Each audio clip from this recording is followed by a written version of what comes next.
David, it's such a pleasure to welcome you. Pleasure to be here. It's not definitely an ordinary day for us. It's not often we get to speak to a Nobel winner.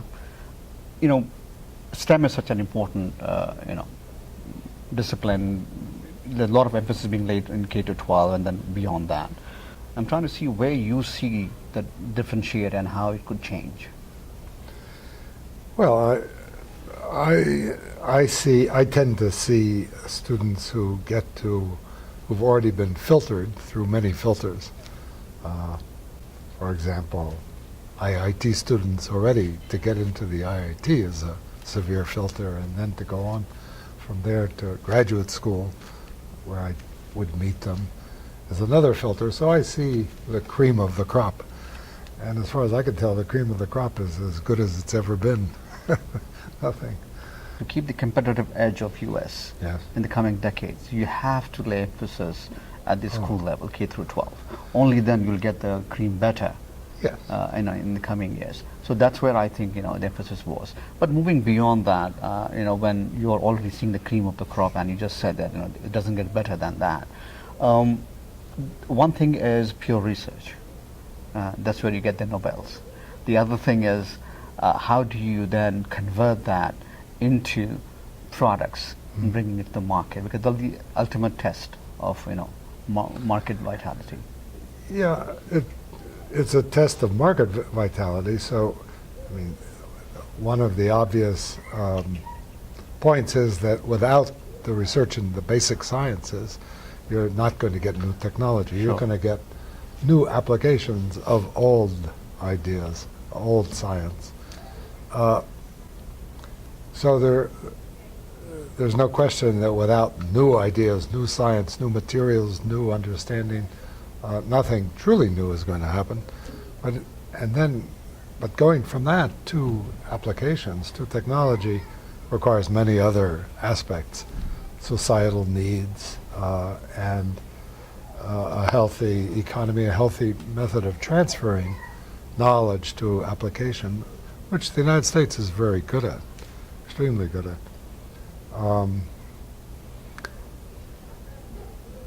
I'm not particularly worried about the pace of development. It's proceeding very well. One mustn't forget, however, that without the basic knowledge, you're guaranteed not to do anything truly innovative. You can only find more innovative applications, and they depend a lot on things which have nothing to do with either technology or science. They have to do with society and its needs and its desires and the market. And that's absolutely crucial for turning new ideas and new technology into applications. But without new ideas coming from new science, it'll all dry up. I don't think anyone can argue with that, especially with you on that particular point. For research, US has always led the research element of science. Students from around the world, yearn to come to universities here.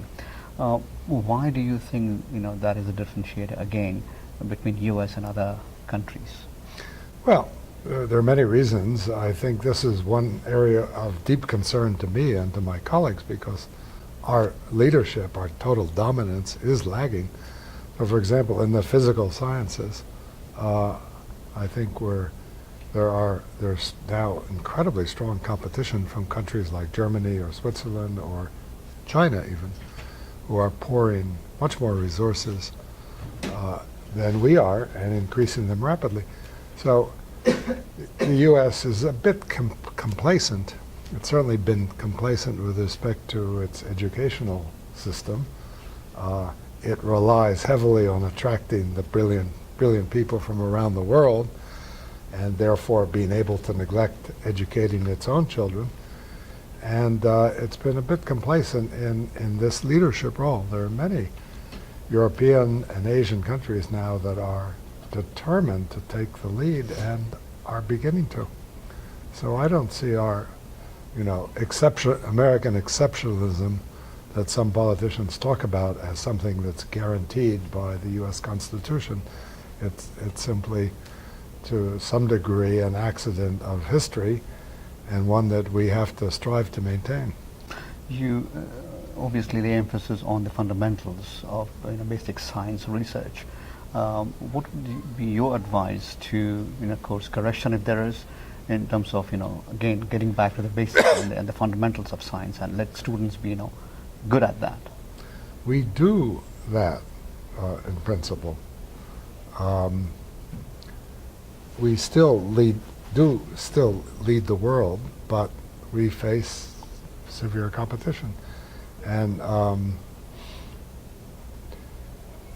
I think it's in the United States, there are many countries, each country has its own problems and its own dreams and desires and policies. The United States is in a bit of a quandary at the moment because there seems to be a lack of will to undertake large projects, to even fix our bridges and roads. We seem to be feeling that everything is broken, the system doesn't work anymore, and why even try? What bothers me, especially since I travel a lot around the world, is when I travel to China, I feel like I'm in the United States of the 1950s. They can do anything and will do everything and make us look like a third world country in many aspects.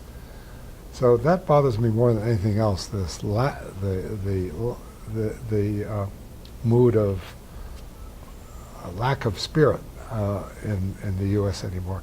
Certain areas where we're still the dominant leaders, and that we can relax therefore, but in other areas we're going to fall behind.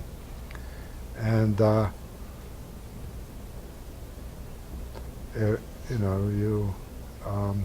don't know how this is going to change. It's not just it is very little to do actually with the people who are working in applied science and basic science and technology. It more has to do with how our government is organized and our political system.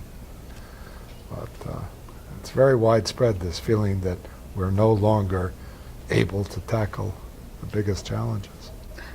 Coming lastly to the inspiration part of this, Nobel is the pinnacle of recognition.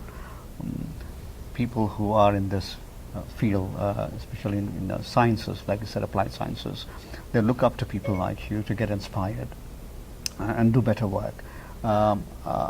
Beyond winning the award, how would you inspire them to follow in the trail? Well, when I give advice, especially to young people, and I give various talks all over the world, I essentially tell them how interesting science is and what fascinating questions are open to answer, and I try to excite them. That's actually pretty easy because young people are enormously curious and excited by either discovering new facts about nature or applying new knowledge about that comes from that research. But my main message is, do what you really love doing.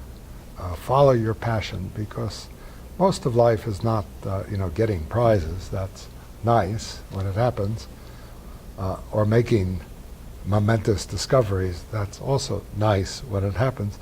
But most of the time, you're just working in some field, some area of research or application, and that's what you're going to be doing most of your life. You might as well do what you really enjoy doing, because you'll do it better, you'll be more successful, and you'll enjoy it. And if you enjoy what you're doing, then you can also dare to dream and to undertake impossible dreams, because you know that, well, if you fail, and unless you take, you have to take big risks in order to do something great, and so you're likely to fail, but even if you fail, you'll enjoy the journey.